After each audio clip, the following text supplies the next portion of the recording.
Welcome to Blessed Them Boys, a podcast that didn't come all this way just to lay up. We're one Saints fan and one Cowboys fan, one fan of Who Dat and one fan of Dat Win. We're here to give weekly takes, game recaps, bad betting picks, game previews, and the occasional Seinfeld reference.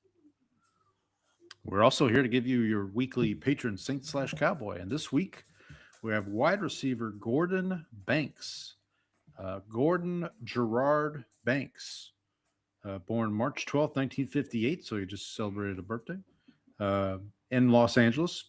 Built his football career on speed and all-around athleticism. He also, after starting at Loyola High School, went to Stanford, where he played wide receiver, helped in the return game, finished with 29 catches for 294 yards and 5 touchdowns, was also a standout sprinter, clocking 10.33 seconds in the 100 meters, which helped explain the quickness that later defined his pro career. In the NFL, he played wide receiver for the Saints and the Cowboys, with a short stop in the Chargers offseason in between. He joined the Saints as an undrafted free agent in 1980, contributed mostly on special teams before being waived in October 1981. After sharpening his game in the USFL, he resurfaced with Dallas in 1985 and made his biggest NFL impact there as both a receiver and a punt returner. Across his NFL career, he totaled 35 catches for 458 yards and 1 touchdown. With the Cowboys, he posted 17 catches for 202 yards in 1986 and then added 15 catches for 231 yards and his lone NFL touchdown in 1987 before a foot stress fracture helped bring his playing career to a close. After football, Banks moved into ministry. He and his wife, DeRozet. Apologies to Miss Banks. They became senior pastors at Overcomer Covenant Church in Auburn, Washington, not Alabama, marking a second chapter centered on faith and community leadership rather than the game. His post-NFL life has been remembered less for statistics than for the way he transitioned from professional sports into long-term service and pastoral work. You know why he could never make it as a wide receiver in the NFL? What was that? Banks aren't open on Sundays. Well, I was going to ask, is he related? Is he related to current Saints offensive lineman Kelvin Banks? He is not, from what I gathered. Because that was when Kelvin Banks started to look good last year. People would say, "Oh, Banks are closed on Sundays." Yeah, well, this time he's a wide receiver, so Banks not open on Sunday. So anyway, I'm Paul, the Saints fan. I'm Brandon, the Cowboys fan. And we're your hosts. Izzy, let them know what time it is. Yeah, that's it. It's go time. Let's see you lift that. Mr. Mandelbaum, please. It's go time. This one's for you, Pop. It's go time. It's go time. You've been married 3 times. That's it! It's go time! It's go time. All right. It is go time. A few housekeeping items before we get into this week's discussions. You can contact the show via email, blessthemboys@gmail.com, BLESSDEMBOYZ. We're still on X, bless_them_boys. I'm at Paul Elliott _316. Brandon is at Ball from Grace. Everybody's favorite segment. Let's check Blue Sky. Let's see what's going on there. I've not logged on to Blue Sky this week. Let me get over to. I'm logged into my account. Let me get over to Bless Them Boys. BlessThemBoys.bsky.social. If you're keeping score at home, doesn't look like we have anything going on here. Our last, I'm shocked. Shocked. Our last post that was liked was by an account called Go for Now. GO number 4 KOKNOW. Could be a bot. Go for no. Could be a bot. What do they want to know? I don't know. That's the problem. So nothing doing over there. Also, you can check us out if you're watching us right now on YouTube Live. Thank you. Go ahead, hit that subscribe button while you're here. Leave a comment, rating, review. You can also check us out on Spotify and Apple. You can also check us out on YouTube, not live. We do post the shows there as well. Wherever you check us out, thank you. Please like, share, subscribe, leave a rating and review. Tell your friends, tell your enemies, tell the bots. Bots are going strong, I think, still.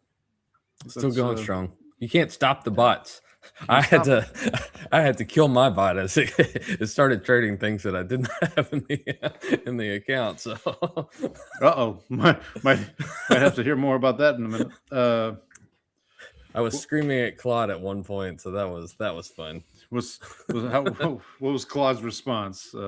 I know you're upset. I understand why you're upset. All I'm hearing is, have you seen 2001: A Space Odyssey? No, I need to. That's one of the ones Okay, that I actually like. One of the classic movies I want to see. Yeah. So in that movie, Claude would not open up the pod bay doors. Right. There you go. That's what I'm picturing. I'm imagining Claude speaking to you in a Hal voice, like, Yeah, Brandon, so I'm sorry you're that was upset. Well, part of it was also my own stupidity. So Well, you can't blame Claude for that. Don't get into weather trading, folks. It's for the idiots. I'm Costanza, Lord of the Idiots over here. Maybe we'll hear more about that in a little bit. So we will get to some sports talk, specifically football talk. But before that, we here at Bless Them Boys do pride ourselves on being able to discuss other things. But enough about fish. I can discuss other things, you know. All right, buddy. Aside from yelling at your bot that you created to help you gamble on the weather, that's a real sentence, folks, in 2026. What else you been up to, buddy?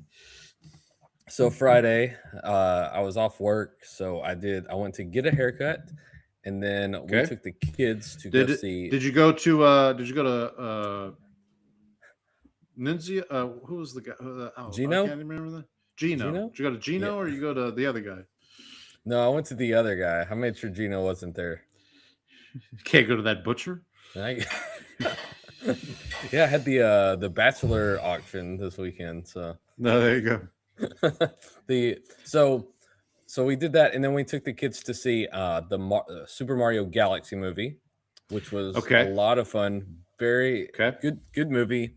I think 1 and 2 were both like had their strong points. I think I like 1 a little better. I don't know. Have you seen either of them? So we went to the theaters to see. I took my girls to go see 1. We have not gone to see the second one yet. Okay. But it is on the docket for sure. Were you a fan of the live action Super Mario Brothers from the 90s? Did you see that? The one with John Leguizamo and Bob Hoskins? Yeah, buddy, that was rough. That's one of the worst movies I've ever seen. That's one of the worst movies ever made. Like that set video game movies back like a full century. Yeah, and I remember and I remember like Cat's mad. I don't know. He must have been a fan of the Super Mario Brothers. Like, you guys are crazy. Shut up. That movie was great. I love John Leguizamo's performance as Luigi. Is that Gene? Is that Gene down there? He's that was a Gene's pick. Gene pick. So go ahead. So sorry, you were. Yeah. So we went and saw that, and then so Saturday a local brewery that we really like had their 10th anniversary party. So we went out there. We didn't get to go out last year. I got a shirt from the. Oh, nice. So support the back pew. Got to support the team. Okay. So we went out there for their party, ate lunch, and then came back. And our church did services on Saturday and Sunday. Okay. And they asked that if you attend regularly, to make room for the people who don't attend regularly, to try to go to a Saturday service. And Right. so we did Saturday evening and then went to Pluckers for dinner Saturday. Then Nothing wrong with that. Sunday took a nap. That was good. Okay. This Very exciting. naps are stuff. good. I did, and then I did both Sunday night and Monday, or I guess Sunday afternoon and Monday night. I did watch both of the national championship games for college basketball. Okay. I missed a little bit of the second half on the women's one, but UCLA manhandled. So you watched the championship games, but not the Final Four. I watched most of I watched the UT game until the women's game. Yeah, the women's game until like the third quarter, and then they ended up kind of like falling apart at the end. Got it. So I watched some of that, and then I think because the men's games were Saturday night, and so I didn't. Correct. So since we were out, I didn't get to see as much of those games. I watched a good bit of Illinois, Connecticut. I was kind of rooting for Illinois. I don't know if I mentioned this on the show last week, but the head coach of Illinois, Brad Underwood, came from Stephen F. Austin. We did talk. So I was like, about that. So I was kind of rooting for them, but then Connecticut just ran away with, or kind of, it was a close game, and then Connecticut ran away at the end. And then I didn't even check out the Michigan-Arizona one. I looked at the score the next day. It was like, oh, okay. Well, I don't think you missed anything in that one. Yeah. And then I didn't watch any of the championship game. The championship game was good. So Michigan kind of had like the size and athleticism advantage. And so to neutralize that, UConn, especially for the first half, just basically out-hustled Michigan for 50-50 balls, and they kept it close. Then in the second half, it was a combination of, so Michigan ended up turning up the pressure and going to like more of a full court press, and that sort of stymied the offense because UConn wanted to play at a slower pace because they didn't want to let Michigan get out and run in the just like on the break because they had that athleticism advantage. And then in the second half, Michigan turns up the heat, and then Connecticut did a decent job of like staying in the game even when they got behind like 9-10 points. They would stay in it, but the problem was that they just like missed so many shots close at the rim. They had good looks from three that they just like, I think at one point they had missed like every single three in the second half for like halfway through the quarter, and so like or halfway through the second half, and so like it was just like they couldn't hit anything, and so Michigan ended up just being able to hold them off. They did. I think UConn did end up covering because I think the line was like it was at 7 when I looked at it in the morning, and then I think someone said that it had gotten down to 6.5. I think my number was like UConn -5, or I mean not UConn -5, Michigan -5. Yeah. And so, but good game. I thought this was actually a pretty good. It was actually a pretty good national championship game. I thought it was. Okay. It stayed pretty close for most of the game, so that was fun to watch. And then also introduced the kids to Super Nintendo video games. So we played Super Mario World, Super Mario Kart, and then also Donkey Kong Country, which is another one. And then my favorite thing is, so my youngest daughter, for some reason, I don't know why, but she calls Donkey Kong the knuckle guy. Okay. I can see it. Like, I mean, he walks on his knuckles, so like it makes sense, but makes like sense. She's 5, and like, why do you call him the? It's like his name's Donkey Kong, and so she calls him the knuckle guy. So I mean, what do you want to call? What do you want her to call? Donkey Kong. Did you ever watch Futurama? A little bit. Not a religious watcher, but I know of the show. There was like an episode in the original run where Fry wished that life would be more like a video game, and Donkey Kong shows up, and Fry goes, "I know that monkey. His name's Donkey." and the professor, the old professor, goes, "Monkeys aren't donkeys. Stop! You're not making sense." So anytime I see Donkey Kong, that's what I think of. That reminds me of the one where the Seinfeld where George wants to go buy T-Bone and they start calling him Coco. That chimp's all right. That chimp's all right.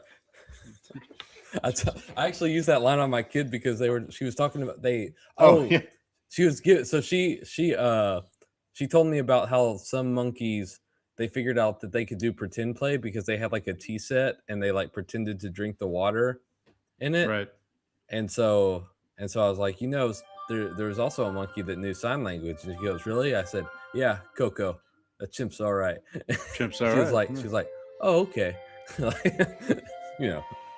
That's in the Maid episode because later that's the episode where Jerry is canoodling with his maid. What did I just pay for?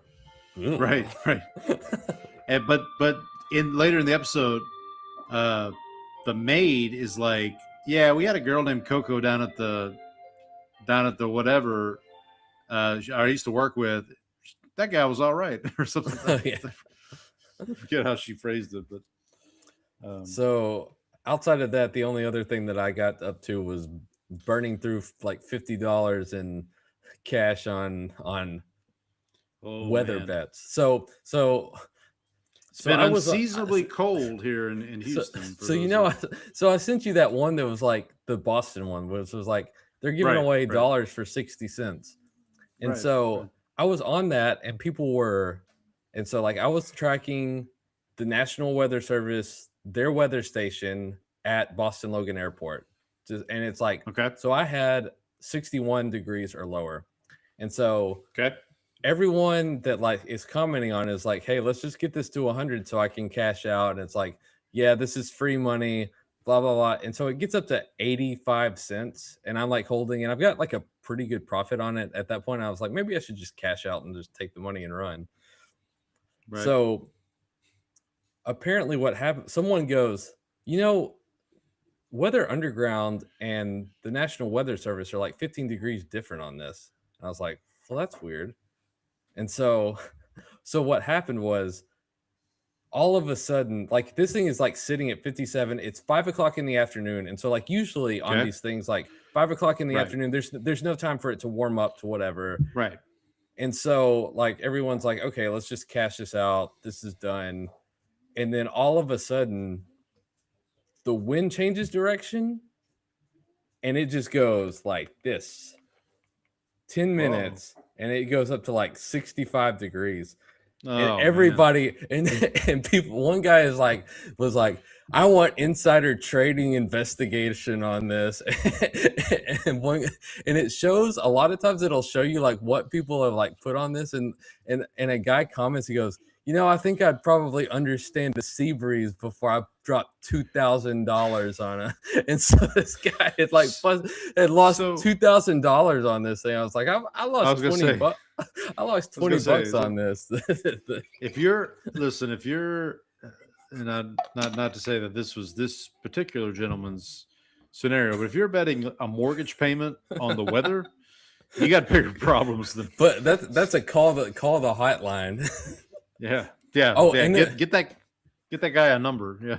Now I wasn't stupid enough to put any money on this, but I also found that the Kalshi also has this one, and it's like it's a constant thing. It's like every 15 minutes it opens up a new market. It's like, will the price of Bitcoin be higher or lower? And so it sets the bar at like whatever so it's like basically like say it turns to 9 o'clock and the price is like $100,000, and then it says so in 15 minutes will it be higher or lower than $100,000? And then people bet yes or no. And then it just ticks down. And then like once that 15 minutes is up, say it's gone up to $105,000. It'll say it'll start a new market. Bitcoin over or under $105,000, yes or no. And then it's just a constant update. And so I like sat and watched it. And it's basically you just watch the Bitcoin price go up and down. And here's the reference line. It's like, and you see it just like people are just gambling on that. And it's like, well, that's insanity. So I'm pulling up Kalshi. I'm trying to pull up Kalshi right now. If it'll allow me here. Let me see what's going on. Oh, that's why. Because I'm just curious to see, because I know I've seen the commercials where it's like you can bet on pretty much anything you want. Like, so I'm just curious to see what type of action they got on this thing. That's some sweet action. I mean, if you can bet on the weather, I would imagine. Okay, the app's not working for me, but I might. Because when I put my wager down on the Oscars, it wasn't through Kalshi, it was through Underdog, because they had odds there. But anything else you got up to this week, buddy? That was it. How about you, Paul?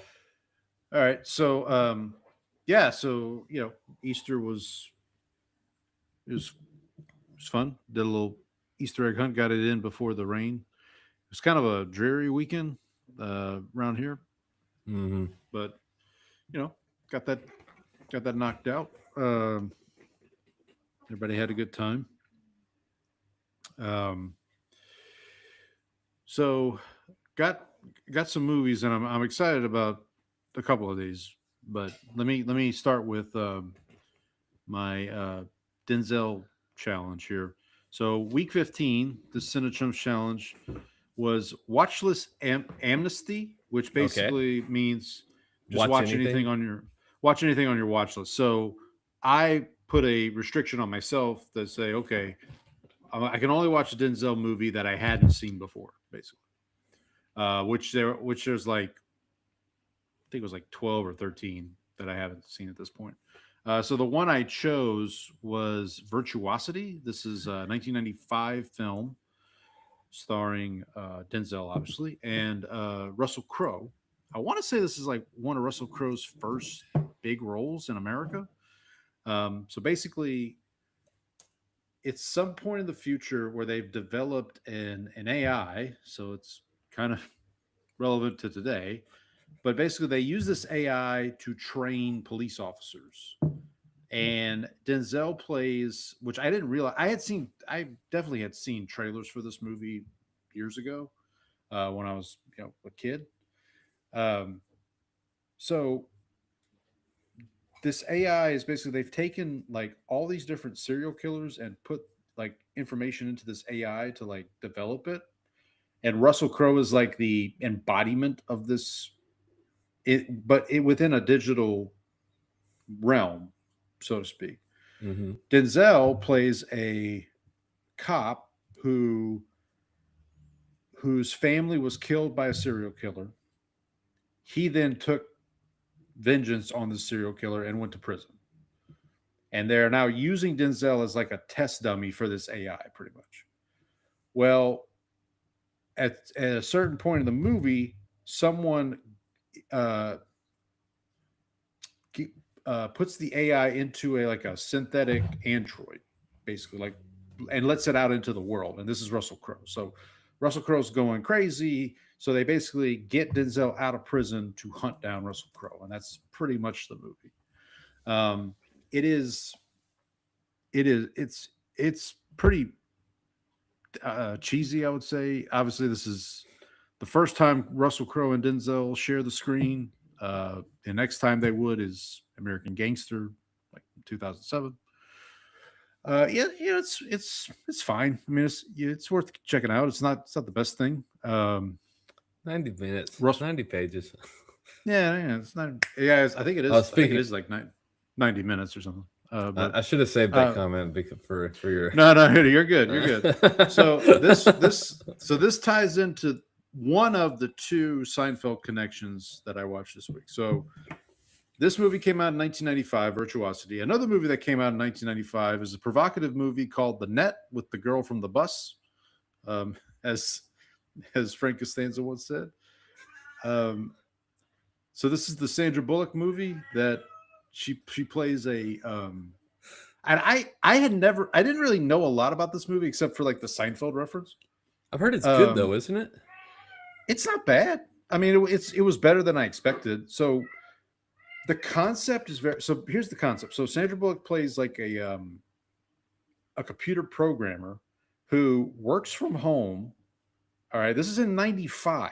I don't think they let people. I don't think you had were able to do that. I was stunned by some of it. So works from home. She basically gets people send her programs to debug, and then she debugs them and whatever and sends them back. And Brandon, at one point in this movie, this 1995 movie, I kid you not, Sandra Bullock orders a pizza using her computer, like DoorDash. I bet people watching that movie at that time were like, "There's no way, dude." That was part of my Letterboxd review. Was like, this technology, the technology that they show in this movie in 1995 was like, holy crap, this is. But now we look at it and we're like, well, that's pretty laughable. It's like, yeah. So, but no, I would recommend checking it out. Now, I will say, so she's this computer programmer, and this basically turns into a From Hell movie. So what I mean is I talked about Hand in the Rock to Cradle a couple weeks ago, and that's like the babysitter from hell, right? There's a person that is taking the protagonist is being terrorized by this person or this thing, and they have to find a way out of it. So in this movie, Sandra Bullock is being terrorized basically by the fact that someone can steal her well, not even just steal her identity, but basically wipe her identity. Again, in 1995, this probably scared the hell out of people because it's you could just get on a computer and do this. It's not like Men in Black where they put your fingers on the wall and then burn off your fingerprints. Right. And no, it wasn't like that. But it's at one point in the movie, she basically loses her identity. There's one point where so she goes on vacation and she is accosted by this guy, and she gets beat up basically. And when she wakes up, she goes back to her house and all of her furniture's gone, and they have stolen her identity, given her another name, bought her house, or basically stolen her house pretty much. And then while she is there talking to the cops, trying to explain it, there's the guy that's been assigned to follow her is going on a computer, hacking into the LAPD database, and hacked into the mainframe. Yeah, and then typing in all these false charges against her, or against her new name that they've given her. So anyway, again, for 1995, it's this is pretty wild. Now, like I said, they couldn't make this movie in 2026 because everybody's working from home. Yeah, but I mean, it was really, but the thing that struck me was again, for 1995, this is a great movie, but it feels like they basically were okay, we just need one star. Just give us one, because you got to remember, this is 1995, so Sandra Bullock has just done Speed. So Speed was the year before. The bus movie. The bus movie, right? Yeah, the girl from the bus. And then everybody else in this movie is kind of of that guy, or at very best of that guy. The villain of the villain of a bunch of Jags. Yeah, pretty much. So, but I still would recommend, if you could find it, check it out. You said this was, you talked about the From Hell movies. Have you ever seen the movie From Hell? Is that the Jack the Ripper movie? It is, with Johnny Depp. With Johnny Depp? I have not. And it was directed by, wasn't it directed by not Sam, was it Sam Raimi? It might have been Sam Raimi who directed Send Help. I could check, but I got no idea on that. I just remember Johnny Depp. Yep. But another connection here. So in the movie The Net, with the girl from the bus, Sandra Bullock's character, do you know what her favorite movie is? The character's favorite movie? What's that? It's Breakfast at Tiffany's, which is the next movie I watched. 90 pages. 90 pages. Did you have to go to someone's apartment to watch it with them because it had already? Yeah, been I called up my buddy Joe Temple. Called up Joe Temple. Said, "Hey, buddy, let me swing on by and watch it." watch it no, with I him and didn't- his daughter. No, didn't have to do that. But I will say that did you have popcorn? he brought the popcorn out for me. He didn't want to bring it out for George, but he brought it out for me. But I will say, oh no, so From Hell was directed by the Hughes brothers, who directed Book of Eli that I talked about, the Denzel movie, Book of Eli that I talked about a while back.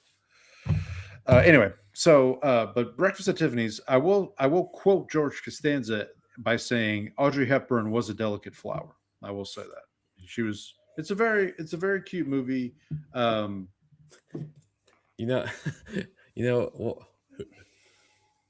What's the guy's character? Frank. He's gay. Frank Well, is gay. in the book he might be, but in the movie not so much. I don't think. The spoiler alert there. I haven't read the book. That's why George got it wrong. Well, I think wasn't it written by was it written by Truman Capote? It may have been. I'm not Because sure. I think Truman Capote was gay, and so I think that Okay. was the whole. I mean, not That that would there's make sense. anything wrong with that. Not that there's anything wrong with it. But no, it's very good. Breakfast at Tiffany's. I would. It is about 90 minutes. I want to say it's maybe a little longer than that. But 90 it's, you know. pages. Now there is one troublesome aspect of this movie. I don't know if you know this. So in the movie, there is a character who is supposed to be Japanese, but he is played by Mickey Rooney, Yeah, who that is was very a- much not Japanese. And it is, buddy, it is pretty bad. Talk about you couldn't do it in 2026. Yeah, you would not get away It with was this. like in- Tropic Thunder situation over here. Oh, it's worse. It's worse than that, in my opinion. So I've actually But, seen this movie like a long time ago. Okay. So But the Mickey Rooney thing reminds me. I don't know if I've said this before. So one of my favorite. I talked about this a little bit with Ross Jackson a couple weeks ago, but one of my favorite podcasts is Conan O'Brien Needs a Friend, and he told a story. Conan O'Brien needs a friend. I thought you said Needs a Conan friend. O'Brien eats a friend. No, doesn't do that. He needs one. He needs one. Conan O'Brien Needs a Friend, and he told a story on that podcast when he was first doing the late night show. So this is back in like the early 90s. One of his first guests was Mickey Rooney. And Mickey Rooney was talking about, I guess, actors who he liked watching at the time, at that time. And he kept trying to come up with this actor's name, but he couldn't come up with the name. Like and Conan was trying to help him, and then finally, and there's video of this on YouTube, but finally Mickey Rooney goes, there was talk of gerbils. And Conan's like, Richard Gere? And the audience loses it. Like everybody just, do you know the story about Richard Gere and the No, I'm the afraid. gerbil? I'm afraid to ask. Oh, okay. Yeah. That might be I would say a Google search, but you might want to be incognito mode when you do Okay. that. But anyway, so anytime I think of Mickey Rooney, I think of that story. But people who know the story will hopefully are laughing. But anyway, so yeah, Breakfast at Tiffany's, wonderful movie there. Anything else want to chat about? I know before we get to the football, we'll talk a little draft, a little this, a little that. I guess it is the last week of the NBA season. Yeah, I know the Grizzlies actually just played their last home game with a bunch of guys that I have never heard of, and Gigi Jackson and Cedric Howard and everybody else is a 2K So I did player. watch a little bit the other night of the Mavericks and the Lakers. They were playing in Dallas. Cooper Flagg not that game, but the game before had a 50-point game. I don't know if you saw this, youngest player in NBA history to score 50 points, I believe. But then he followed it up the game against the Lakers with LeBron playing. I think he had like a 20-point first quarter or 19-point first quarter. So, things are looking up for the Mavericks, I would say. Not this year, but the Great White Hope. But as we stand currently, so the Western Conference looks like the playoffs are pretty set. So you've got OKC as the 1 seed, Spurs, Nuggets, Lakers, Rockets. That's your 1 to 5, and those seem like they're locked in. Timberwolves are 6, Suns are 7, and then 3 of the play-in teams are set. You got the Clippers, the Trailblazers, and the Warriors. Looks like the Warriors are going to be the 10th spot, so they'll be in that first play-in game to decide the 8th seed. It looks like. Actually, yeah. Well, no, the winner. Remind me, the winner of that. So yeah, you have yeah. The 7 and 8 seed play each other. They play for the 8th. They play for the 7th seed. The 7th seed, and then the loser plays the winner of the 9-10 game. Loser of the 9-10 game is eliminated. Winner has to go on and play the loser of the 7-8 game. Based on this and where they sit currently, it looks like the Warriors are definitely going to be in the 9-10 game. Clippers and Trailblazers are in a deadlock for 8 and 9 right now. So shout out to our friend Trang. I know she's a Clippers fan. And then the East looks pretty wide open, except for the Pistons are definitely the 1 seed. Looks like.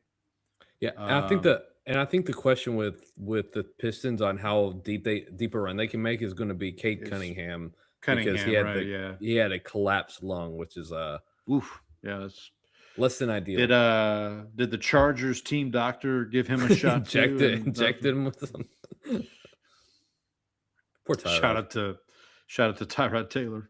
I say it looks like the Celtics are the 2 seed, and the Celtics are riding high right now because Tatum's back, right? We're talking about medical malpractice here. Did you hear about the Kylian Mbappe story?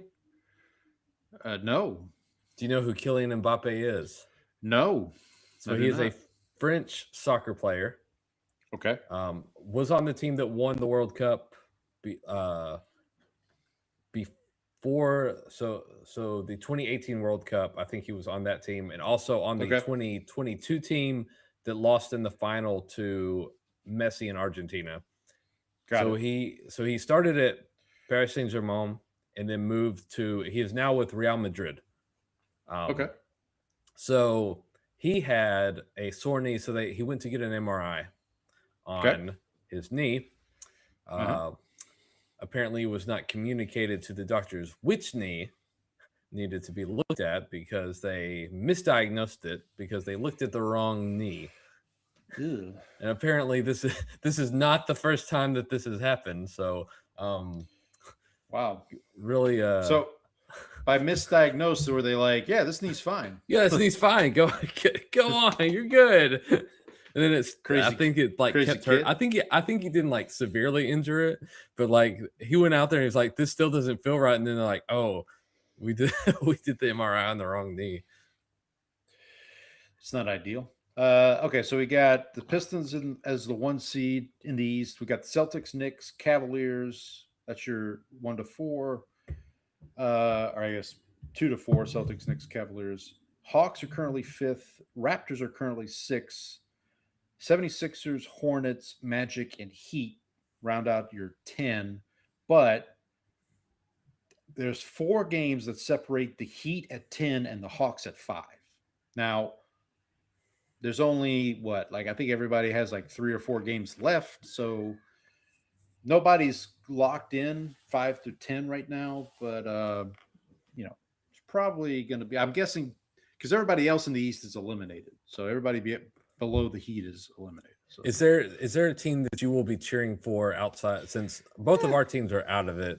I think I actually really liked Cade Cunningham coming out of college, and so I'm kind of cheering for the Pistons. So I kind of I don't know why, but I kind of always cheer for the Knicks. Just because New York franchises are, well, except for the Yankees, I guess, are like It's a kind of a downtrodden fan base, really.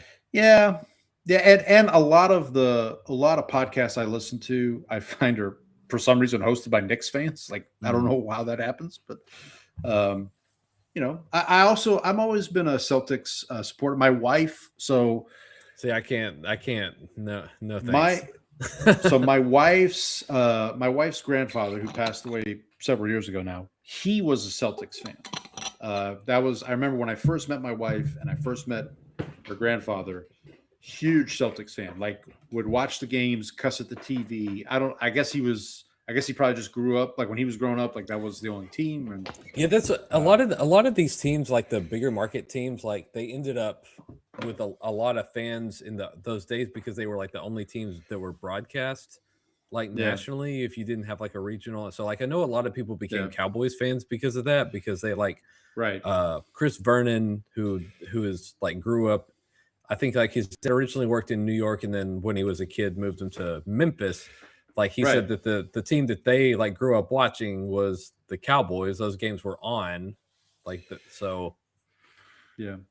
The other, obviously we are close to Houston.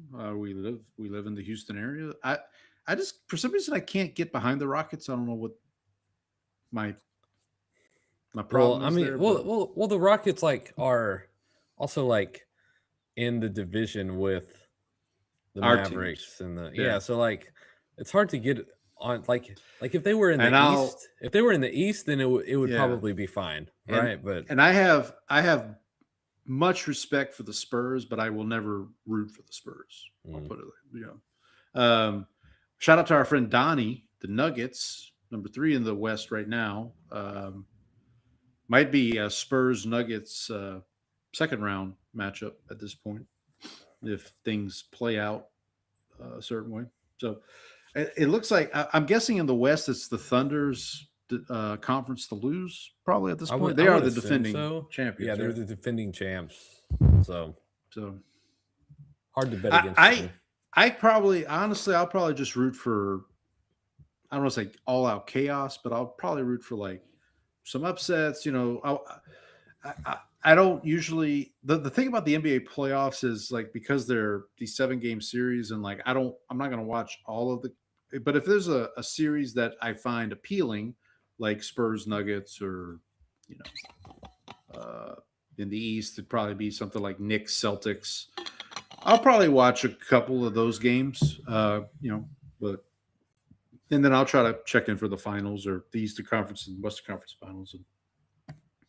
But yeah, right now I guess the betting odds are what, Thunder versus Pistons, Thunder versus Celtics is probably what it's trending towards.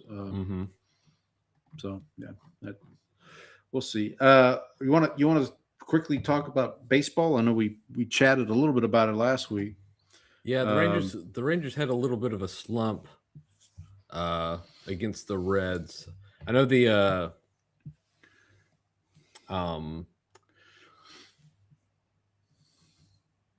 Astros were lucky enough to play the Red Sox, who are terrible.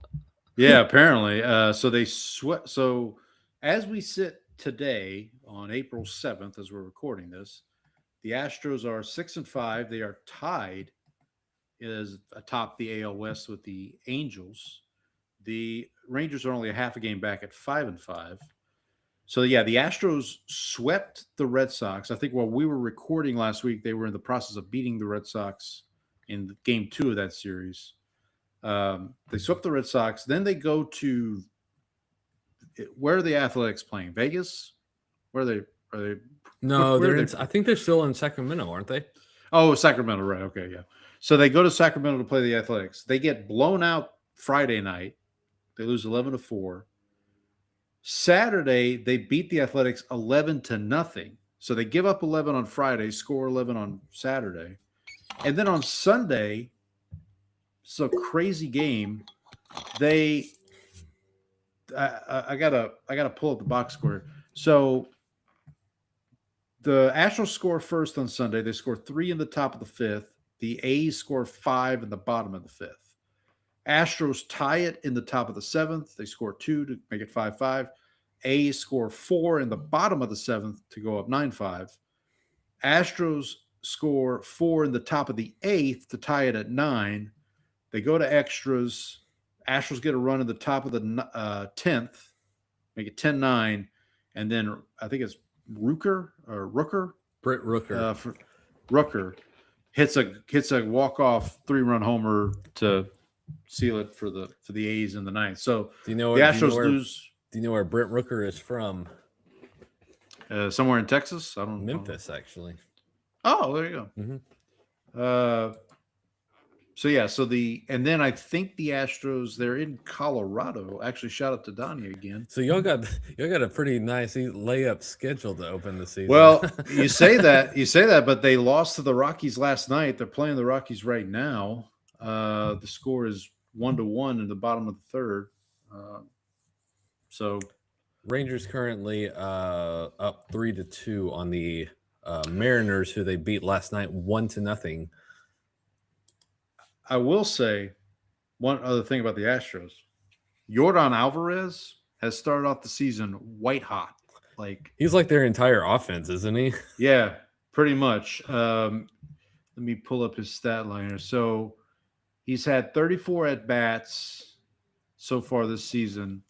He's batting .353. His OPS is 1.334. He's got 4 home runs, 10 RBIs.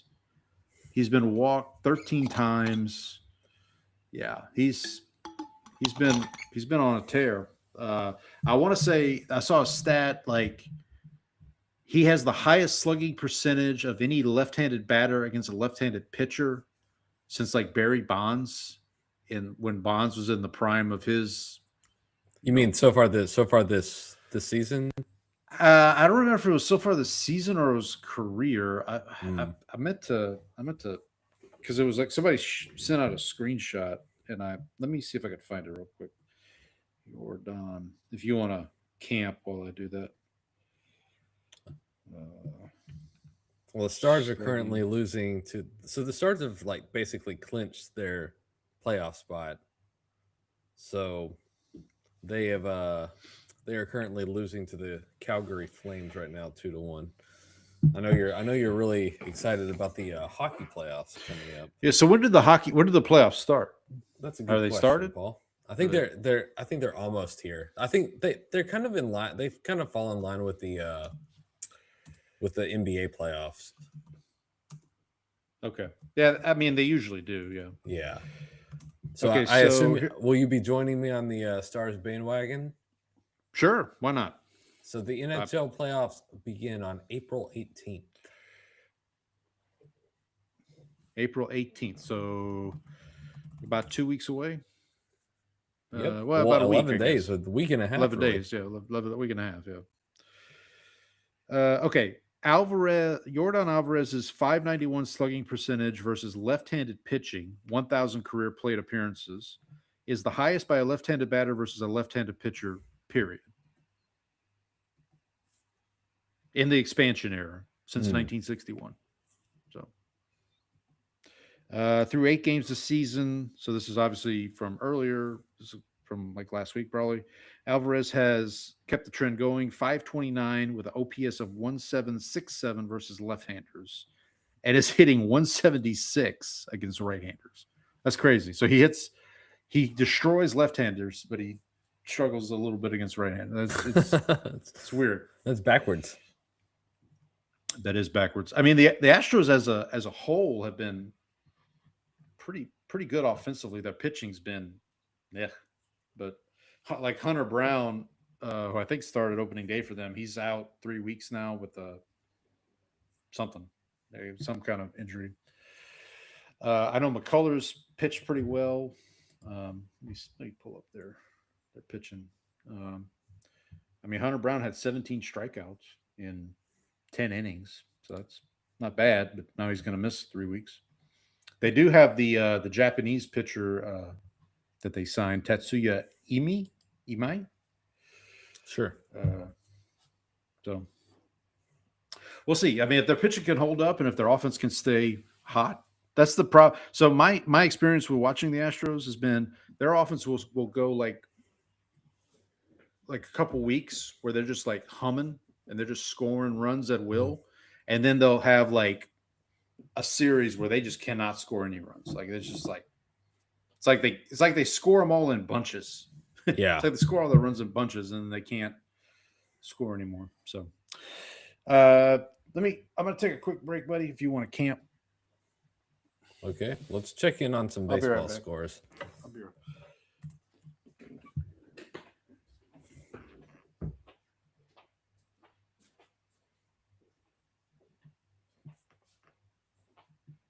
Now, currently, we wait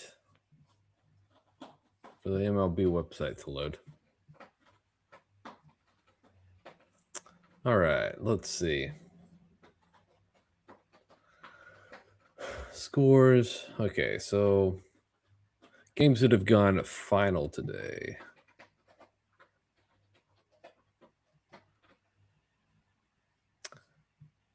This is useless.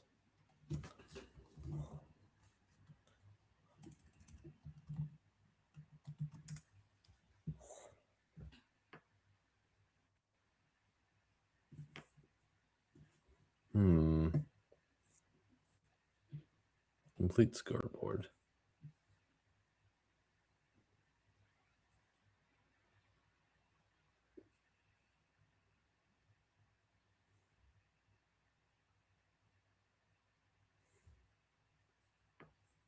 And one of these days, someone popped in for the few minutes while I'm trying to camp.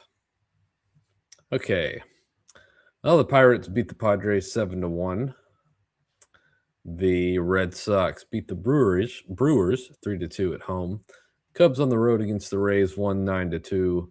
Mets in 10 innings won over the Diamondbacks 4-3. And the Orioles beat the White Sox 4-2 in Chicago.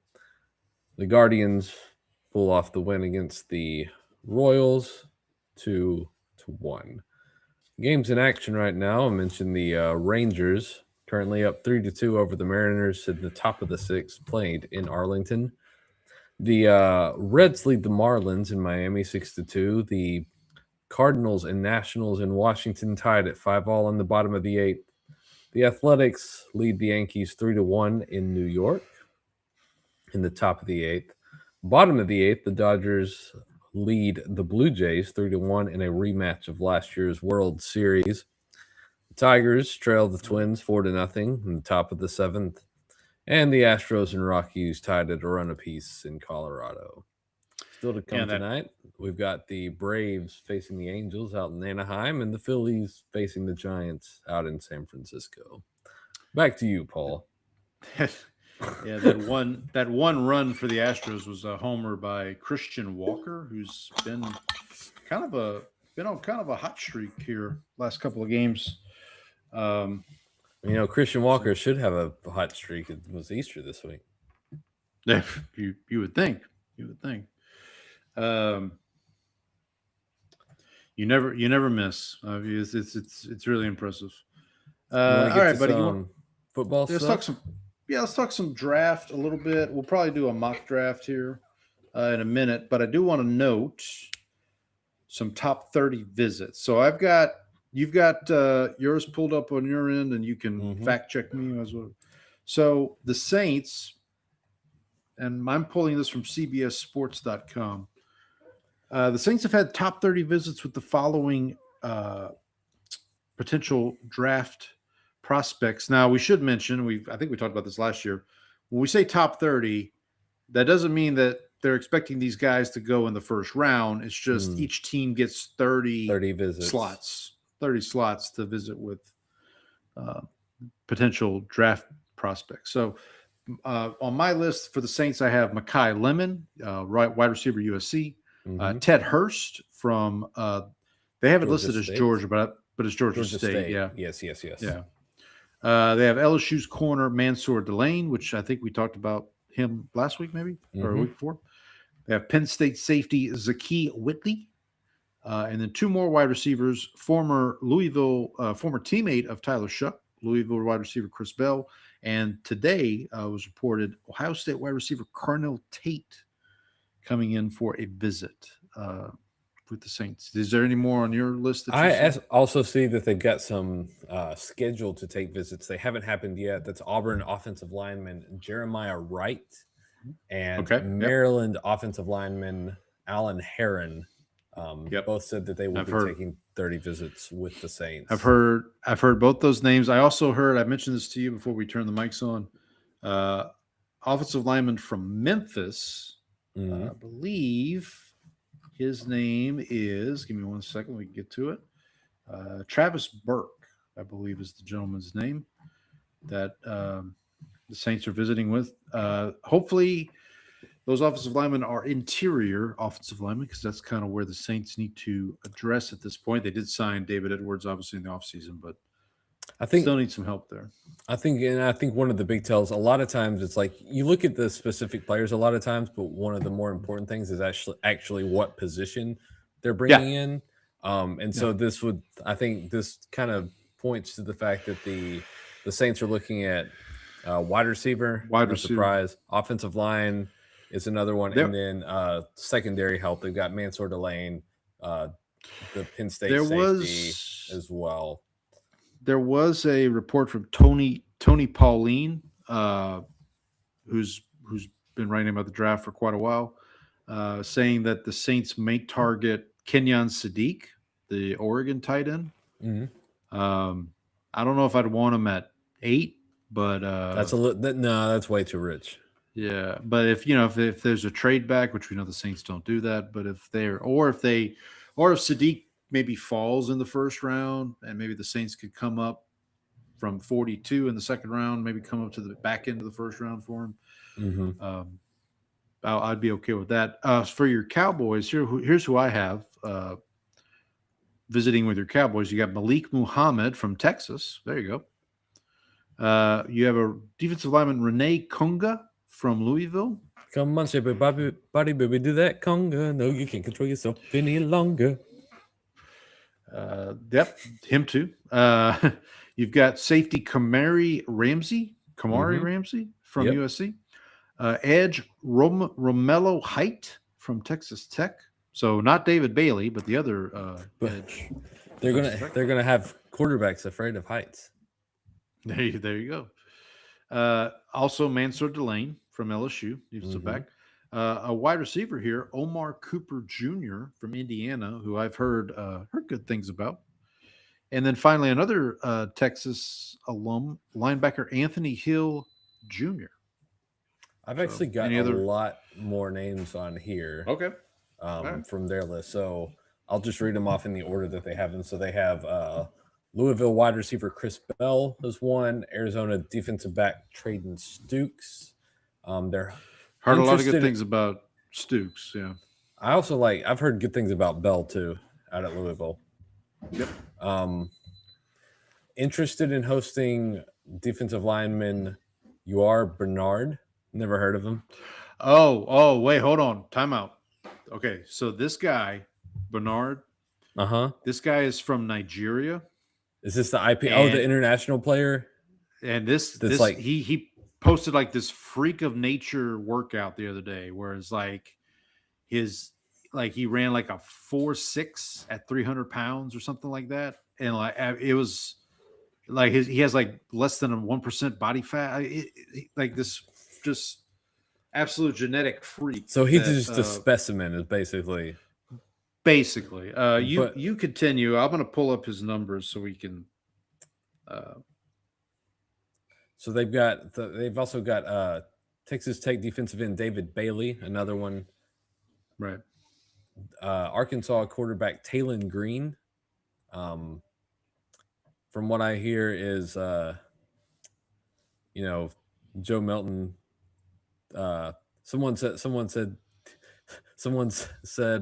this is Joe Milton is we have Talon Green at home, basically.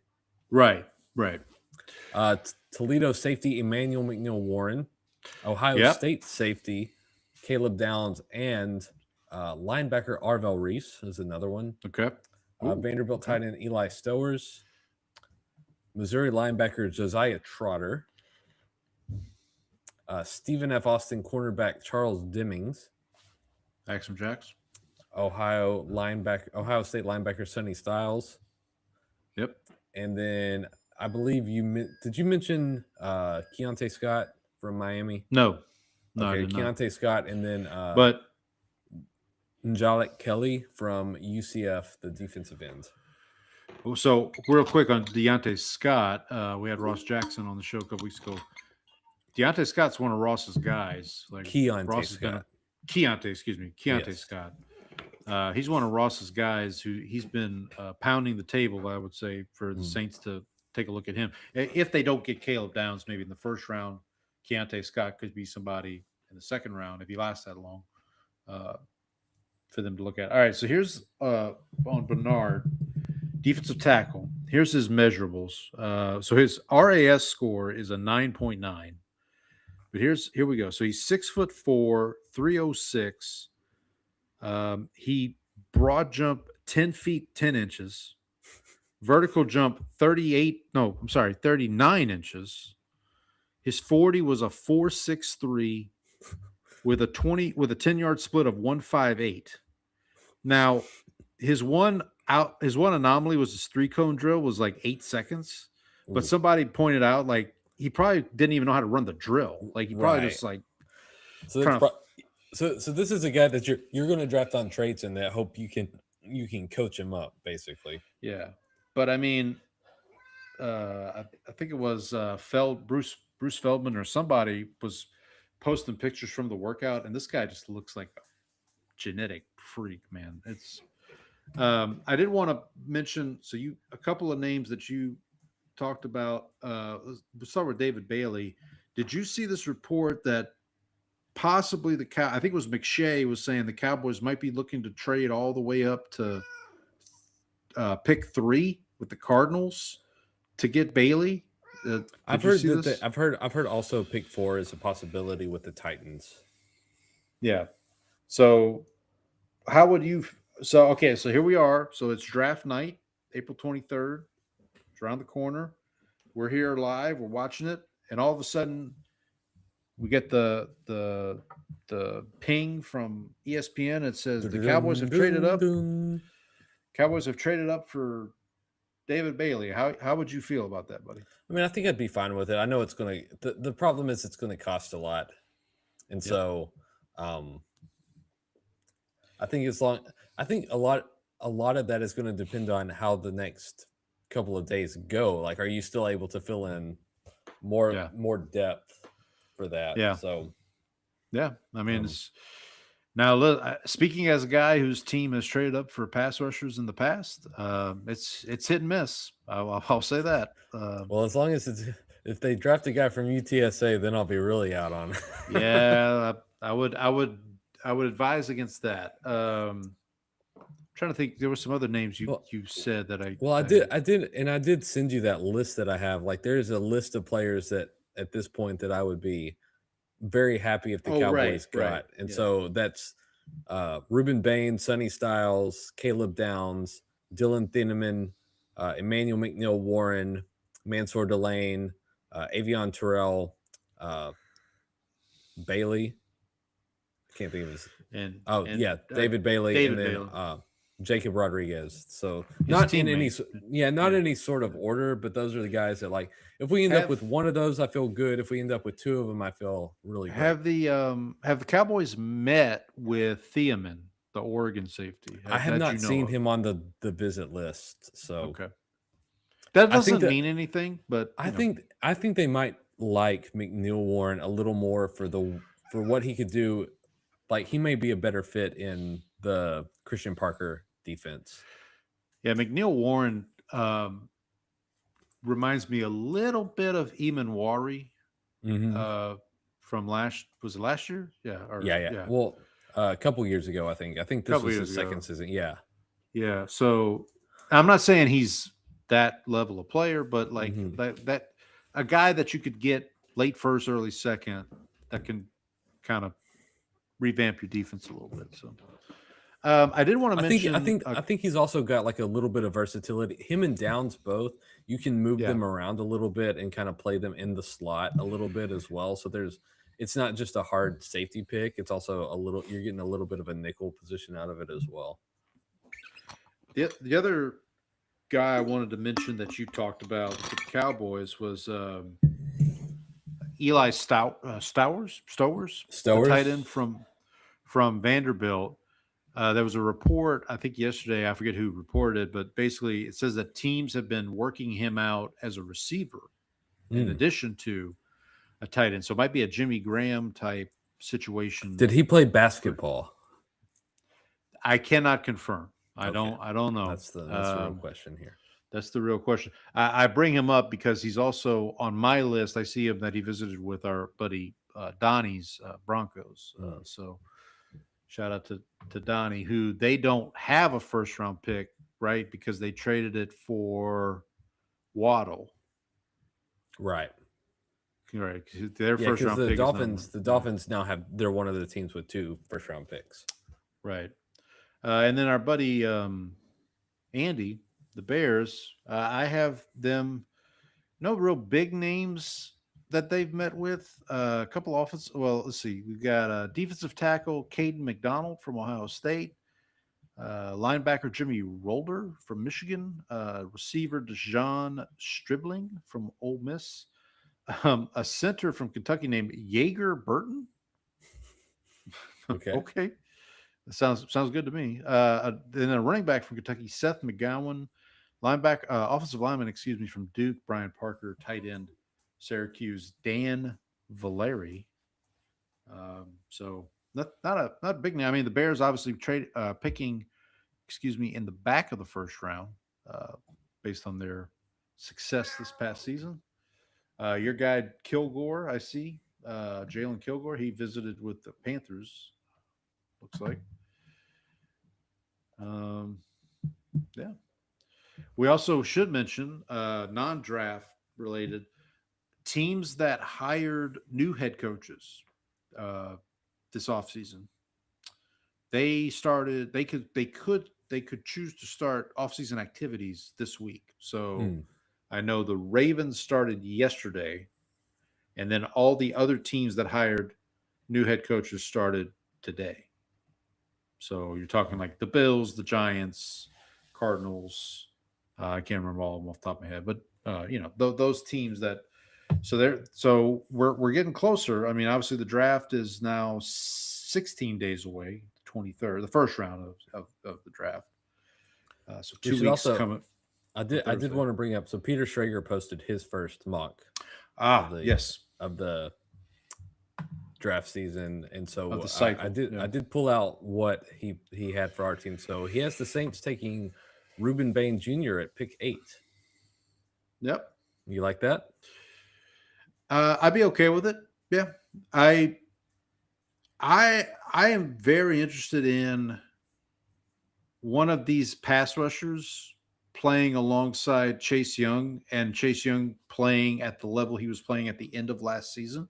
Mm-hmm. So if you took like Chase Young and then Granderson too, Granderson kind of gets lost in the shuffle, but he's not Curtis Granderson. No, Carl Granderson. I apologize. Not Curtis Granderson. Carl Granderson. And then, if you throw in somebody, now I would probably want, I don't know Bain's versatility, if he's just an edge or if he can move inside. I know like Bailey from Texas Tech, he's more of an outside guy, I believe. Mm-hmm. And Reese is the same thing. And then Sonny Styles is just an off-ball linebacker. I shouldn't say just an off-ball line, but he's the Cowboys don't need any inside pass rush at this moment because they've got. I wouldn't think so. Yeah, they got Quinnen Williams and. We should also mention. Kenny speaking Clark. of, couldn't think of his name. Yeah, Kenny Clark. Speaking of inside defensive tackles, apparently Dexter Lawrence from the Giants is out there requesting to be had for the right price. Apparently, there was some conversation on Saints Twitter about should the Saints try to get Dexter Lawrence and pair him with Brian Brzee, who's their first round pick from a couple years ago. who a lot of Saints Twitter is mixed on Brazil. I think he's not a run stopping defensive tackle, which is probably why people That's why people are out on him. are out on him. But like, I mean, he had, I want to say last year, the year before, he had like 9 sacks, so he could get after the quarterback. It's just for whatever reason he's not. I don't know. So, and I'm soft hearted. He's got a good backstory too. So for those that remember that. So the Schrager also has the Cowboys taking. He has them taking Bain's teammate at 20. Right. But Mesidor, before that, yeah. at number 12, he has him taking Caleb Downs, which I would be excited about. I'm not as big on Mesidor. I've seen a bunch of like questions about some of his productivity, and so that worries me a little bit. So that's less exciting. But if Downs falling to 12 would be pretty great. I did see, going back to the Bain pick for the Saints, I did see, and I apologize, I can't remember who it was, but there was a draft content creator on Twitter who was the first person I heard to say, like, if you draft Bain, your GM's getting fired in the next, like, went like kind of scorched earth on Bain. Now, Okay, good luck with that. Now, I mean, look, we've talked a little bit about the short arms and like all that stuff, but like you turn the tape on and Bain's causing havoc. I find it hard to believe that a guy that was that productive at that high a level is going to just like flame out. The closer we get to the draft, I do have a very good feeling that the Saints at 8 are going to get a player that will contribute right away. It may not, it may be Bain, it may be Caleb Downs, it may be Sonny Styles, it may be one of the receivers that we've been talking about. But we'll see. I mean, now listen, if we got to draft night and the Saints traded up to 4 to pick Arvell Reese or Sonny or one of these other players, like, yeah, I wouldn't be surprised. At this point, I think the only real disappointing thing would be if the Saints, like the Sadiq pick at 8, yeah, I wouldn't be ecstatic about Or an that. offensive lineman. Or an offensive lineman, right? Like if they picked the guy from Penn State that everybody's raving about, Ione, I believe is his name, the guard at 8, I would be very, very skeptical. I would be much like you were last year when the Cowboys picked. Now I ended up Booker. being dead wrong about that pick, so Right. you better hope that you do end up like me. Right. And we should mention too on Schrager, if I'm not mistaken, when Peter Schrager, because he only does like 1 or 2 mock drafts a cycle, and his mock drafts are usually information based. So like this is stuff he's hearing more than what he thinks is going to happen. Right. So I'm not saying that they're 100% accurate, but they might. There's more. It's more informational based than just like the guys who are just kind of looking at what fits the team better, or what does that. Are you okay, buddy? I just saw somebody had a tweet about a quote tweet of the Mike Vrabel news. It was an old tweet. It says, Diana Rossini has been shooting Shaq free throw numbers on Titans news since Vrabel got canned. Well, and then he says don't care what people do in their personal life, but this has been going on for years. They didn't really try to hide it. So yikes. Well, I mean, I just hope everybody's okay. I'll say that. Moving on. Okay. Yeah, because I know like Rossini's got kids. Like there are kids involved. Well, they're both married, like not to each other either. Is the right. I'm like, you think Chase Daniel in the next Scoop City is going to be like, hey, Diana, I saw some pictures of you.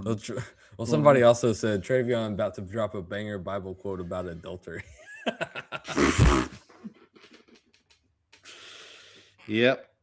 It's a crazy world we live in right now, folks. But You want to get you want to turn the mock draft simulator on? yeah, let's do some. Yeah, let's talk about While you fire that something up, else. I'm going to I'm going Preference on what we use in terms. no, of, whatever you're good with. all right. Do you want to Well, post it on? go Do ahead. you want to like share your screen so I can see it, and then we can also use it as content? I don't. I could Are you try able to do that? I could try. Let me, Okay. let me see what I can try do. to work on the technical stuff, I'm going to take a short break. All right. I'll try to camp too while I'm here. So we are going to try, boys and girls, to do a mock draft here. Let me pull up pro football.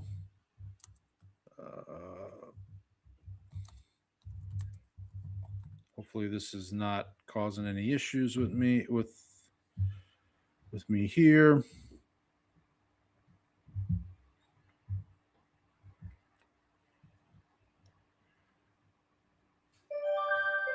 Okay, sorry folks, I'm just trying to get something going here. Give me a sec. Let me see if I can. We're just going to do a 1 round here, and I will select Cowboys. If anybody's watching, I am not sharing my screen just as of yet. I want to make sure we get. See if I can share screen. Share. Can you see my screen, buddy? It's coming up. All right, let me know. Yep. All right, so you see. All right, so I'm gonna pick. I've got Cowboys. I've got Saints. We're doing a 1 round. We'll have fast speed. This is on Pro Football Network. They allow free trades, so that's why I did it. Okay. Use them. PFF. By the way, I don't know if I'm ever going to use PFF again. I'm kind of Mad at them. kind of done. I'm not mad at them, but it's just like, and it was started. Okay, well, hang on. Let me see if I can get rid of this thing at the bottom here. I don't think I can. All right. Well, anyway, it started. Let me recap what happened in the first 7 picks before I go to mine. If I can here. How do I?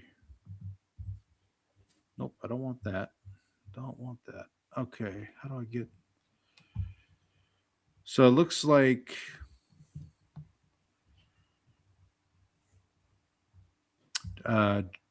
so right before me at pick 7, the Commanders went Arvell Reese. Jeremiah Love went 6 to the Browns. So for me, I'm at the Saints here with number 8.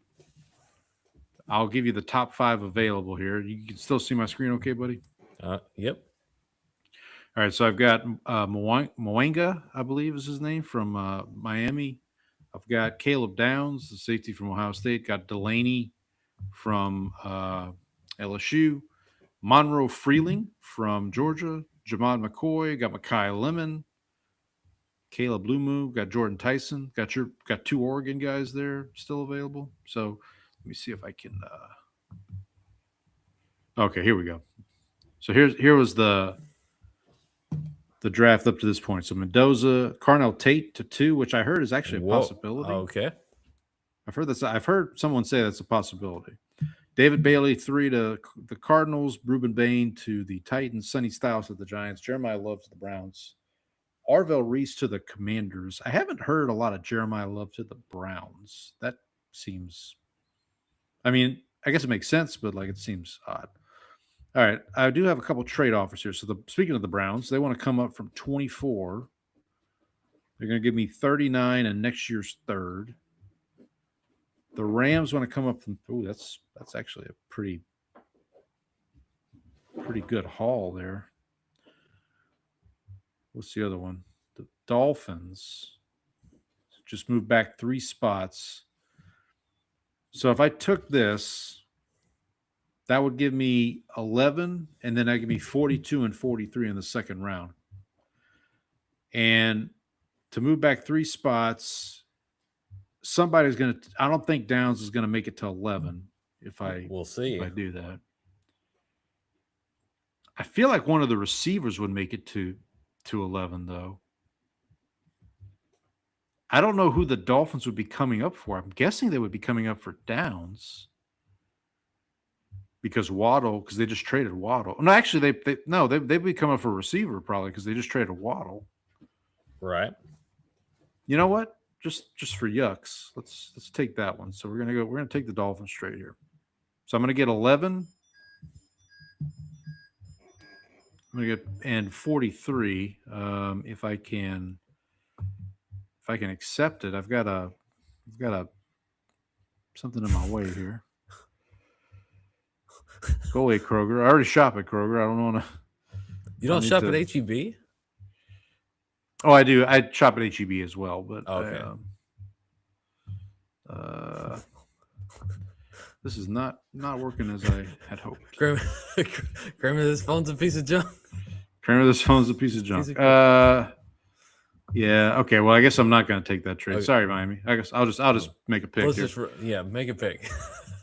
I'm going to go Downs. I think. I think that while obviously the Saints could use some offensive firepower, I just think Downs is too good to pass up. I would also not be shocked if they went Delane here. What about what about Malachi Lemon? Makai Lemon. I do think they would consider. Tyson scares me. You don't want the guy who gives sexy interviews. Well, Jordan Tyson scares me with his injury history. Lemon scares me for other reasons, as you just mentioned. But I'm going to go predatory reasons. I'll go Caleb Downs. All right, buddy, you're up here now. Unfortunately, you're not going to be able to accept the trade even if you wanted to. Okay. But we got two offers here. So you got the Rams want to come up from 13. They'll give you 61. You'll flip them 92 back. And then you've got the Panthers want to come up from 19. They'll flip you 51, and you'll throw in pick 180. Either of those two. I actually think the Rams swap is like not a bad. Yeah, because you're only going back one spot, and you're moving up from 92 to 61. Well, and you guys, the Cowboys do not have a second round pick at this point. We do not. Right? I mean, that 92 is our third round pick, so we would swap not having a. But that for one spot is yeah. All right, show me who's left on the board. So on the board here let's go to defense only real quick. Defense only. So the best defensive players left on the board looks like you got McCoy from Tennessee. You got Thiemann from Oregon. Delane is still there from LSU. Yeah, Keldrick Falk, Peter Woods. I think this is a pretty easy pick for me if Delane's on there. I don't see the pass rushing, all the pass rushing's gone at this point that I would be willing to take it pick 12. So I would sign up. I would take Mansour Delane in this pretty easily. That's a run to the table pick for me, I think. So my thought about the Dolphins was correct because they did take Makai Lemon at 11. So I'm guessing they were going to trade up to 8 for him. Also had two offensive linemen go, Freeling to the Chiefs, Lumo to the Bengals. You're going to go Delane here. I will go lock Delane. That in. And then we'll get down to pick 20. Got two trade offers here. 49ers want to come up from 27. They'll flip you 58. You flip them back 152. So again, you get a second round. I believe 58 is a second round pick. Yeah, and then you're not having to give up that third round either. So that's not bad. Right. And then the other offer you have is for the Steelers. So one behind you. They'll give you 85. I think 85 is a third rounder. And then you flip them back 152.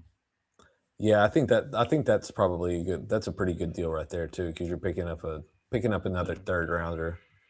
I would accept it, but my computer won't let me. So let's see what's available on the board here. Your best defensive player is Peter Woods from Clemson. Defensive tackle. Don't know that I want another defensive tackle. You want to double up on corner, maybe? You got. I don't love a lot of these guys. I think. Would you pick Rodriguez? Oh, actually, I think that's the move. For personally, I would take Rodriguez here. Now, I would think some people, say, based on the consensus board, it might be a little bit of a reach, but I think unless you're able to trade back a few spots and still get him, well, that's what I was going to say. If we could accept the 49ers offer to go back to 27, and you pick up a second round pick, Rodriguez will probably be there at 27. But I have seen mock drafts where Rodriguez goes in the 20s. So this is not and the thing is, all it takes is one team falling in love to end up ruining your plans there. So let's take Jacob Rodriguez, and we end up with a draft that I am actually pretty thrilled about. All right, so that'll end we only did a one round here. So we get grades. So you guys got a B+ for the Cowboys. I think I'm pretty sure that's like drafting Rodriguez there. He's a little, so that's understandable. But getting Delane I think getting Delane at 12 is a pretty good value though. Yeah, so you get an A+ for the Delane pick, a B- for the Rodriguez pick. Saints get a B- for going Caleb Downs. That's got to be safety, like the fact that he's a safety, right? I guess but honestly, like if we could have, I wonder if we would have gone back to 11 with the Dolphins and then picked Downs, if that would have made a difference here. Probably, I think so. Okay. Let me stop sharing here. Let me go back to my screen. So that was fun. Got a little mock draft going there. Anything else draft related we want to talk about? Actually, there is one other thing. This is not draft related, but draft adjacent. So I last week, I think it was last week or the week before, I get a something in the mail from the Justice of the Peace, and it was a jury summons to go to the Justice of the Peace, not downtown. This is, and I open it up. I look at the date. I take the day off of work, whatever. I just realized an hour before we started recording, or this afternoon before we started recording, my jury summons is for the 23rd of April. So it is on draft day. It is on the first round. And like, you're going to get sequestered. Yeah. That's going to be my luck. And then I'm going to miss. And then so we are planning at this moment to go live on first round on draft night on the 23rd. Brandon and I will be here like we were last year. Watch the whole first round. Unless, now I Googled Justice of the Peace jury summons. They're usually like civil cases or like Class C misdemeanors at the very worst. Well, I'd love to see a Class C misdemeanor. Or they're like eviction. I saw like you could maybe get an eviction case or something like that. But anyway, so this hopefully, sounds fun. Hopefully whatever it is, it doesn't take long, and I'm able to join you here Thursday. You know what's funny is since I've been here 13 years now. Okay. I've gotten one jury summons. It was this is my third, and I've been here 11 years or almost 11 years. So like I'll get them, or I got it, and it was out in like the Woodlands. It was not it was not downtown. And so I went out there, and it was like traffic court, it seemed like. And so I went out there, and like they were like, they took a few people, and it's like the rest of y'all just go home. Right. And so like I have not gotten the summons since then, and that was back in probably sometime between 2015 and 2018. So the first one I ever got, it was the first day the courthouse had been open since COVID. It was like their first day back. So you could imagine how fun that was. And it was a civil case between two, I want to say it was oil field companies who were just basically having a pissing contest about something, like, whatever. But the lawyer, I may have told this story on the show before, but the prosecuting attorney in this case was a guy by the name of Rusty Hardin, who folks may know as the lawyer who defended Deshaun Watson once upon a time. I do remember that. Yeah. He may still be Deshaun, and the reason I know this is because and I didn't get picked for the case, but I did have to stay at the courthouse until like 7:00 that night because they took that long to pick a jury. But at one point during deliberations, basically the opposing counsel basically made Rusty Hardin tell us who he was because they didn't want that to like sway the opinion. Sway opinions, yeah, and like a couple people, because he didn't introduce himself as Deshaun Watson's lawyer. He just said, "Look, I'm Rusty Hardin. I've defended." Right. Well, nobody wants to introduce themselves. Well, but as we were because he did this like right before lunch, and as we were walking out to lunch, somebody behind me is like, "Yeah, that's Deshaun Watson's attorney." I was like, "Oh shit, okay, that makes sense." But he also was once upon a time, I believe he was Roger Clemens' attorney when Roger Clemens was going through all the steroid stuff. Steroid stuff. I'm pretty sure Rusty Hardin was his counsel at that time. I've got a real Algonquin roundtable of clients. Yeah. And then the second time I got jury duty, I actually got picked. I had to go to like 3 days of jury duty, and it was not a fun case. I'll just put it there. It wasn't like it was a sexual assault, and it just wasn't a fun experience. I mean, it was, yeah.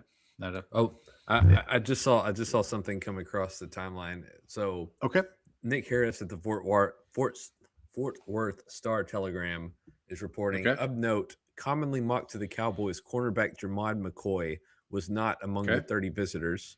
The Star-Telegram reported after the NFL Combine that he is not expected to be in play for the Cowboys because of his injury history, and that remains the expectation following his pro day. So Jermod McCoy not going to be a Cowboy most. And he had some injury concerns, right? Isn't he? He tore his ACL in 2024 and then missed the whole season in 2025. Supposedly was cleared to come back, didn't come back. Was it the same doctors that looked at that French soccer player? Yeah, apparently. So didn't come back, then also skipped the Senior Bowl, skipped the Combine, and finally just now ran at his pro day. And I think that's I understand having some hesitancy given that. Yeah, I mean, I would understand as well. The big news around the Saints draft wise was the Carnell Tate visit. I think he's probably the receiver most Saints fans would want because it's Ohio State, and Saints have had good luck with Ohio State receivers in the past. But I've also heard that he's basically like the same style of player as Chris Olave. So, like, I don't know if you could draft him, but maybe you could draft him and then you don't have to pay Chris Olave and his injury history. Maybe that's like the thought. And it's like, I mean, that's a thought. I don't know. That is another topic. The Saints apparently still negotiating an extension with Olave. My guess is at this point they probably won't get it done before the draft. They'll probably just wait till after the draft to get something done. But who knows? Maybe I could be wrong. There was a report. I don't know if it was a report or somebody just this time of year trying to stir something up that the Saints could potentially trade to get a second first-round pick, kind of like they did back in, I think it was 2022, where they traded with the Eagles to get a second first-round pick that ended up being Trevor Penning. Obviously, that didn't work out. But, the Saints have been known to be aggressive. The Saints do not trade back. They trade up, if anything. So something to keep an eye on as we get closer to we already have 5 teams with 2 first-round picks at this point, including your Cowboys. So it'll be interesting to see what happens. Obviously, a lot of people are loading up for next year's draft because of the quarterbacks coming out. including the Cardinals, including the Browns potentially. Dolphins, maybe, depending on Malik Willis's performance this year. They did somebody. So I don't know if you saw this, but Lamar Jackson reported for offseason workouts, and that this is the first time he's done that in a while with the Ravens, and obviously the new coach. So there's speculation that he and Harbaugh maybe weren't on the best of terms. I think there was a little bit of rumblings of that toward the end as things started to right. But you never know how much of that is just like the season's gone badly, and that's so. But there's always been this talk of like if Lamar ever did leave the Ravens, the Dolphins could be a potential landing spot for him. I think he's from Miami, or he's like has ties there. Maybe not now because I just know he went to Louisville. Well, he went to Louisville, but I want to say he's from Florida originally. Anyway, so that's something to keep an eye on. Like if the Malik Willis experience doesn't work out in Miami, and Lamar, I think this is the last year of guaranteed money on Lamar's contract with Baltimore. So, well, wasn't there some question that he would want a new deal, and that was part of the? I think so. I think you're right. Yeah. Is he the one that represents himself? Like, doesn't have any? Is he? I believe so, or he did for a while. Yeah, and because that was a part of his negotiations last time was that he was representing himself, and so my dude, get an agent. Something to keep an eye on. Hey, do you want to knock out another immaculate grid? Or sure, and do that in real time. I meant to actually start playing them again so I could practice, so I could get my weight back up. But I've played a couple. I think I finished one of them, but one of them was like it was I ended up with a high score because like I went with the Miami Super Bowl champion. I just did Michael Irvin. My University of Miami Super Bowl champion. Yeah. Got it. Okay. I will tell you, for those that are interested, there is a movie version of Immaculate Grid. It's called Movie Grid. I got no shot at that game. Whoever wants to check it out. All right, so today's grid, boys and girls, is number 993. Is that the number you have, Brandon? Number 993? That is correct. All right, so our rows are Ravens, Bills, Giants. Our columns are Seahawks. Shout out to Trang. Texans, our local team to where Brandon and I are. And 10 or more rushing touchdowns in a season. So, again, we did this last week, but just a reminder to folks. Brandon and I decide who goes first. That person picks a square, gives a player. We check the score. The next person goes. If whoever has the lower score wins that square, we do this for all 9 squares. If for some reason, we can't, somebody's got to win more squares because there's an odd number. But if for some reason we end up tied, we just go by our cumulative score. Whoever has the lower cumulative score would win at that point. You can, what's the term I'm looking for? Pass. Forfeit a square. Yeah. If you can't come up with somebody, you just take the other person's player, but you in essence forfeit that square. So, well, I guess we could technically tie. Like each of us could come up with a player that's like 1%. Oh, that's true. Then, I guess we could do that. So that's a way we could tie. But anyway, so you won last time, right, Brandon? That is correct. Okay, so I will give you the choice then. Do you want to go first? You take first crack at this. Alrighty then. Let's see. I feel like, we should next time we have our good friend Trang on. We should probably try to get her to play one of these with us. I don't know if she's a Immaculate Grid She might be better. She might do better on the baseball one, but who knows? So I'm going to start in the Ravens row, so that first row there. And in honor of Trang, let's go with the Seahawks first. Is our guy eligible here? Let's see. Yeah, our guy is eligible. That's who I'm going to use. He is Immaculate Grid legend. Let me make sure you got him. Yeah, Jason Babin. Let's check that score here. Let me make sure I get the right person. Unlike last time when I make sure I got the right score too. All right, Jason Babin, 0.3%. Okay. So again, that's Ravens Seahawks is the square. Okay, I'm going to go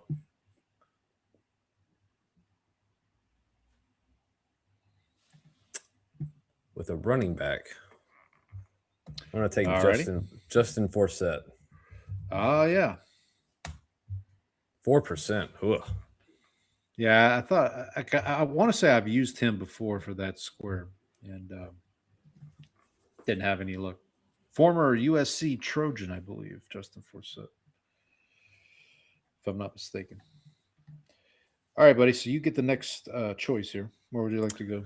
Let's go to the next square over, and I'm just going to use Jason Babin. Ravens Texans. Yep. 0.4%. Yeah. 0.4% again. Yeah. Legend. Yeah, legend, man.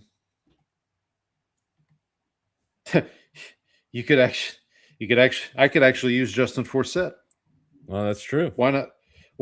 No, let's just do that. No, it's just for yucks. Justin Forsett, 2%. So less than your 4%, but you know. True.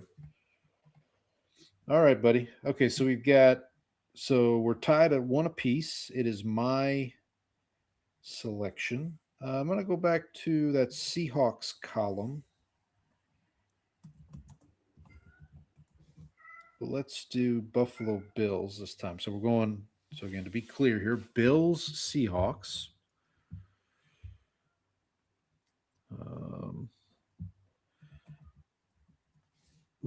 Now the most obvious choice here would be the highest scoring, I believe, Beast would be Mode. Beast Mode. Beast Mode. Yes.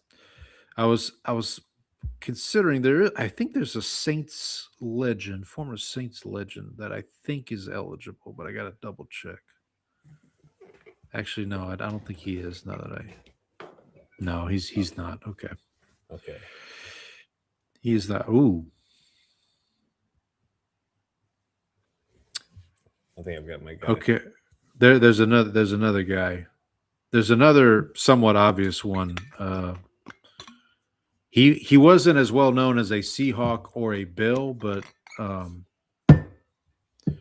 not going to use him either. I can maybe mention him if you don't use him. But I'm going with Al Cowlings. You know who Al Cowlings is? No, I do not. 0.2%. Al Cowlings was the gentleman who was driving O.J. Simpson in the Bronco. Okay. Yep. So shout out to Al Cowlings. I'm taking. You remember Kramer in the Seinfeld episode where he's driving the guy? Yeah. This is Kramer, damn it! You know who I am. Oh, right, whoa! so- I just used Steven Hauschka, and he was 5%. Oh yeah, punter, right? Or kicker? Was it Kicker, yeah. I figured it. So the other guy I thought about was Percy Harvin, but Percy Harvin's okay, probably that was who right. I was thinking you were talking about. Also, I think a Longhorn legend here, Puna Ford. Mm-hmm. He would have worked for that. Oh, and of course, Pete Metzelar's Super Bowl legend with the Bills. Okay. Sorry, We're going to go next door. again. Okay. Bills Texans. Bills. Okay. And I'm going to go with another kicker, Shane Graham Shane with a Y, Shane. with a Y, 0.3%. Now, He kind of looks like Dwight Schrute without glasses. Oh, I gotta check this out. Hang on. Yeah, I can see it. There. False. So there actually is an eligible player, and we've said his name already, but I'm afraid he's gonna be too high. I mean, the obvious one is Fitzmagic. Mm. There's a couple obvious quarterback ones. This one might be. Wouldn't Case Keenum? Did Case Keenum play for Yeah. the Bills? Yeah, Keenum's the other one, or another one. And then Saints Cowboy legend Brandon Cooks as well. He would be in the running here. I'm gonna use. I think this is going to be too high, but I'll do it anyway. Jerry Hughes, former defensive lineman from TCU, I believe. 2% for Jerry Hughes. What did you have? 0.3. And who was your guy? Shane Graham. Yeah. Shane Graham. Okay. So we're tied again. Mm-hmm. My total score right now is around 4%. Yours is what? 5? I'm at 9, 10. Okay. All right. I think we're going to save the 10 or more rushing touchdowns column for last. Let's go Giants, but I'm going to go I'm going to actually start in the middle column. So I'm going to go Giants Texans to start us off here, or to continue us on here. Giants Texans. This is odd. There's one that comes to mind. Well, there's a couple that come to mind, I guess, but no, that one's gonna be. Yeah. David Carr. That's one. Yeah, that's the one that was the first one I thought of.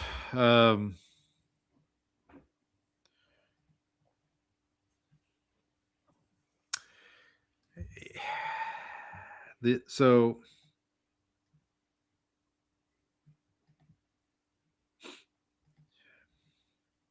I'm gonna go with you went and saw this guy's movie this weekend, Mario Edwards.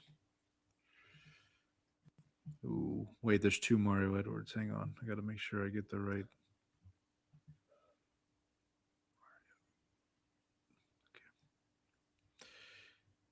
Yeah, got to make sure I got the right one. All right, 0.2%. This is the Mario Edwards, the Florida State Mario Edwards, I believe. Not the Saints defensive legend. back. No, defensive lineman, I believe. Yeah, defensive end. Saints legend, Mario Edwards. We're on Giants Texans. Giants Texans, sir. Okay, what about a running back we got here? Yep. That was another. Well, there was one that I thought of. Chris. But I thought, oh, this is not the one I thought of. Chris Ogbenaya? No, that is definitely not the one I thought of. 0.08%. 0.0, yeah. Also a former Panther, Brown, and Ram. The one I thought of was Devin Singletary. We should point out, or I'll mention, Tyrod Taylor, who we talked about his collapsed lung mishap earlier. He would have been eligible for both Texans, Bills, and Texans, Giants. Was he a Raven? Was he a Raven too? Might have been Texans, Ravens too. Who? Tyrod Taylor. Yeah, I think so. That might have been a Tyrod Taylor column there. Okay, so you used Mario Edwards for Yeah, you won that square because I had 0.2%. You had 0.08. So Well, guess what? I'm going to use Mario Edwards in the Seahawks Giants. the same Mario Edwards. Same Or Mario the- Edwards. All right. Because I think 0.07. 0.07. Oh, Jesus. Oh, well. All Because right. I think the other Mario Edwards was a Cowboy and a Buccaneer.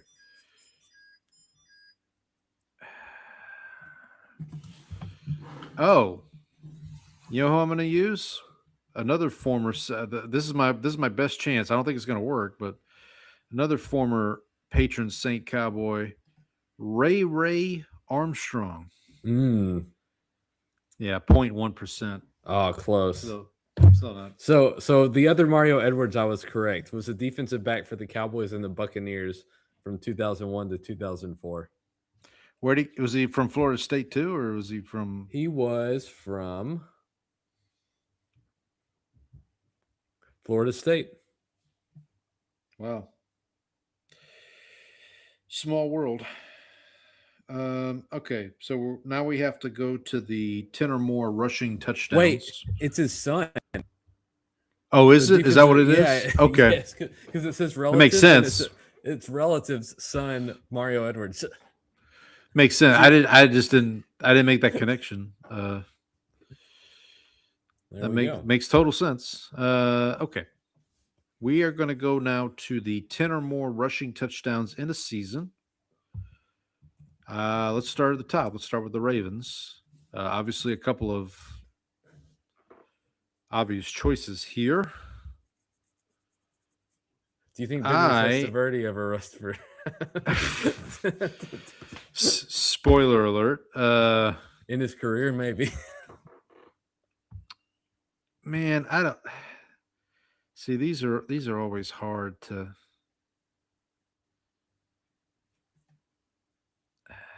I'm gonna go with Gus the Bus. I'll go Gus Edwards. 2%. I was gonna use that. I couldn't think of anybody else. Justin Forsett, by the way, did not have 10 touchdowns. I checked. Did he ever have 10 touchdowns with anybody? No, I think he had 8 one year. Okay, so here's the question: is Lamar Jackson enough of a change up, or is he still going to be a high number? Because the other one I would did he have 10 or more rushing? I would think so. I mean, the other one I was going to use is Mark Ingram. Yeah, I thought about him too, because obviously he's a former Saint. Baltimore 10, yes. Let me look at Lamar. I mean, so the obvious choices are Derrick Henry and Jamal Lewis, but there's some other. Oh, he hasn't. He had 7. He's had 7. Okay. I shouldn't have said anything. I should just let you. Okay, I'm going to take Mark Ingram. What did you get? With Gus the Bus, I had 2%. Okay, 5% for Mark Ingram. Whew. Okay. I was worried because I was like, Mark Ingram's been around. All right, so you're still up, right? You're up 4-3. Yeah, because I won the Chris Edwards, Ogbenaya, Graham, and Babin. You won 2 in a row, and then that. All right, your turn, buddy, to go first.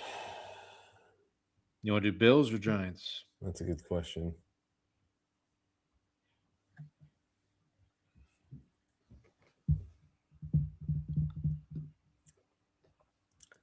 Let's do.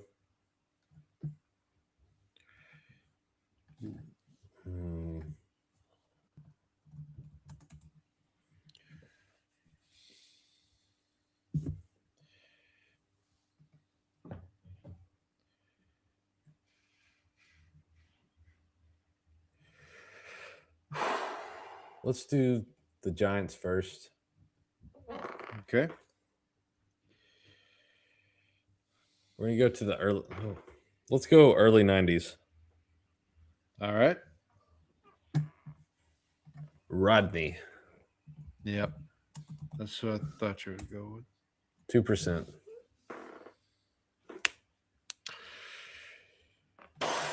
So there's Saquon, obviously. I feel like that would be a pretty, and Tiki Barber would probably be the two obvious choices. There was one other one that I thought of using.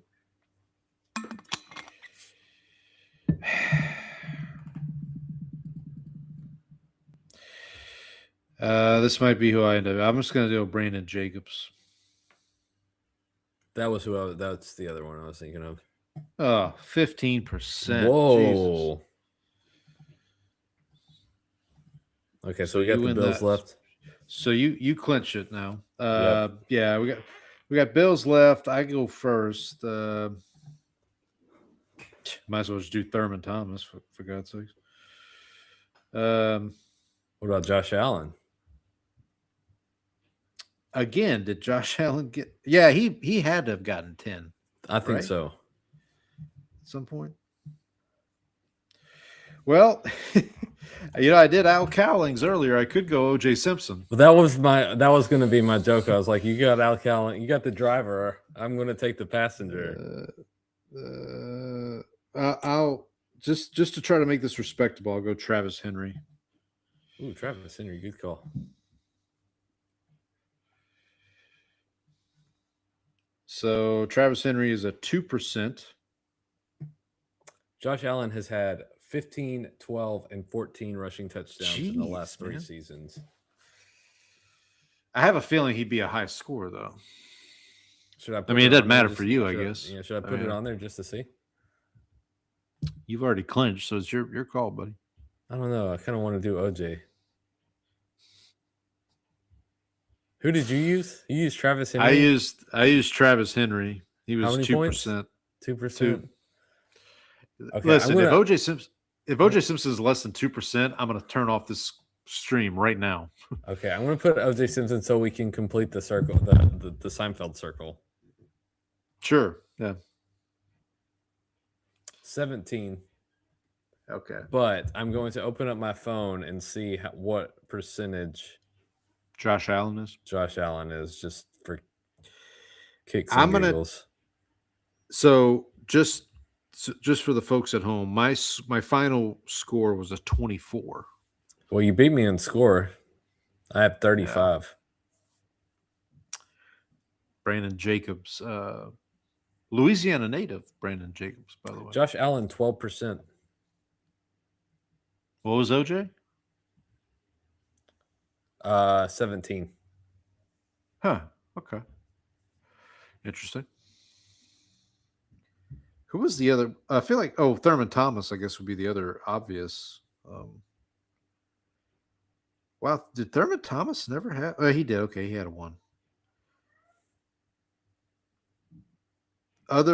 So you also could have done James Cook. How about Shady McCoy? Mm-hmm. Shady McCoy had 10 more. Willis McGahee was also available.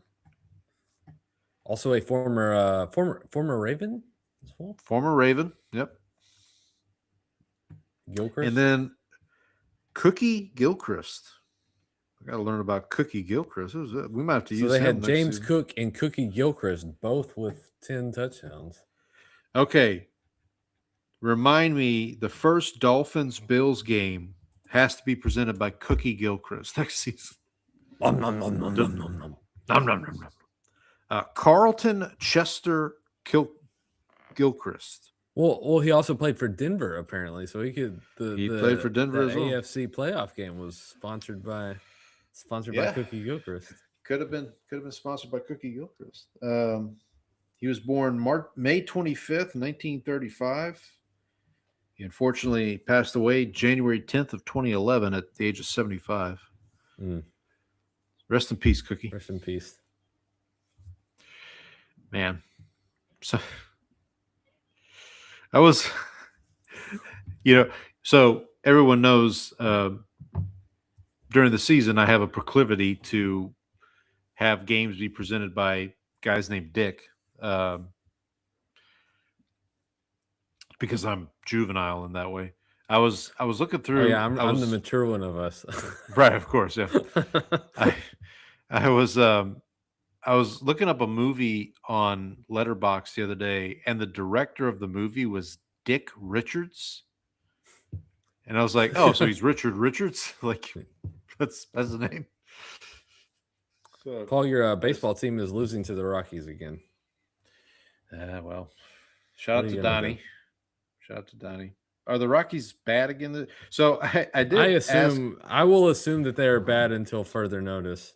So I did reach out to Donnie when we were talking about